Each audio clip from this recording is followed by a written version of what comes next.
Peace, power, and protection, beautiful, beautiful souls. As promised, here is today's cord cutting ritual. This ritual is meant to cleanse and release and disconnect you from any negative ties to create room for more positive connection. So you will first want to start by cleansing yourself before you do any ritual. It's very important to cleanse your space, cleanse even the items that you are using. So as you see, I will be lighting my Palo Santo, and this is to cleanse the space that I'm working in, and also myself as the petitioner of this particular ritual. And I also like to cleanse each item that I am using for the spells. Because this is such a thick and dense piece of Palo Santo, I'm letting it burn so that I can get a really good smoke to smudge each of my items here. So I am just letting the fire kind of work its way through this dense piece of Palo Santo. And so that's a really good smoke. So I do a circle of protection with the Palo Santo. I'm, of course, working my way from my crown all the way down. And so now I am cleansing both of the candles I will be using in this ritual. There is a white one, which represents your energy, and then the black one represents the energy of what it is you wish to disconnect from. So this energetic cord cutting ritual is, to me, more effective when all of the items that you are utilizing have been clean, cleared, and cleansed. There is the twine that I will be using to tie the candles together. So it's very important to just remember that all of the ingredients should be cleansed. And I also have, you could use a black thread or red thread. That's really good for protective rituals. But we're using the twine. And this here is some cascarilla. This is crushed eggshells. So that is a really powerful ingredient to just add an extra layer of protection. I like to circle the candles with the cascarilla just to ensure the protection of the ritual and, of course, of yourself during, while you're doing this, because you are drawing in energy and you are also releasing energy at the same time. So you will need like a tray as well to place your candles on. I am about to start burning the candles. I always inscribe my name on the candle so that I can just represent, like I said, my energy. So this white candle will be representative of your energy. So you are the white candle, which is that energy of purity and clean, clear, and cleansing energy. I take a match, and if you have like a knife or you have a particular carving instrument, you could use that as well.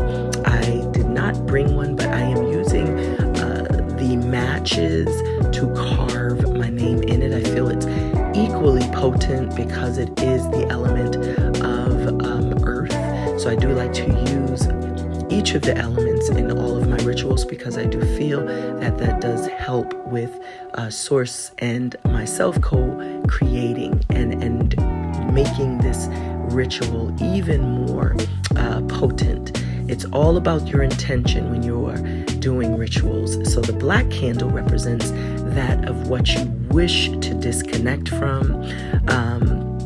As I said, it could be relationships that have been very painful. So you will inscribe either the name of the person or whatever it is that you wish to release yourself from. And what that will do is that will be symbolic of that entity that you wish to purge much from you. So this black candle, what I've noticed is it tends to burn even more dramatic than the white candle when you are performing this particular ritual. It's a very powerful thing to bear witness to, but I always feel like that's a confirmation that your intention was very strong and the ritual was very successful when you can see that that black candle does burn dramatically. So it's a confirmation and affirmation that you have successfully completed the ritual. So you will see that the names have been scribed on each of the candles. And so what we will do now is we will take some matches. I always use matches because that too, and that's a wish. You see that? That was 2 matches linked together. So I feel like this is confirmation that this will be a very successful ritual here. It's like a wishbone. So whenever I find that in a box of matches, that is to me like a good omen. So I use matches to light my candles in any ritual because it is an element of earth. The wood is an element of earth, and then you also are coupling that with the fire, which is obviously the element of fire.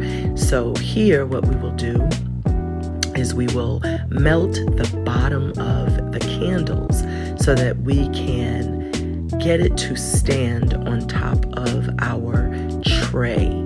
So I am just placing the candle there on top of the melted wax just to get my candle to stand erect. And so it looks like it is standing well. That's beautiful. And so we will just repeat that same step with the black candle here. And we're going to melt the bottom of this candle like so. Get a good stable. All right. Get that to stand. All right, there we have it. This one is being a little more stubborn, so that's a sign that there's some resistance with this candle here. So what we will do now is we will make sure to encircle each of the candles with the cascarilla. If you have black salt or coarse sea salt, you can use that as well, just as a layer of protection. You could use rosemary, but I like to encircle each of the candles with some cascarilla, just to add that extra layer of protection for this ritual. So I'm just taking like a pinch and I am encircling each of my candles with the cascarilla, and I'm making sure that they are both encircled perfectly. You don't want any breaks. We want to make sure that that candle is fully encircled by the cascarilla.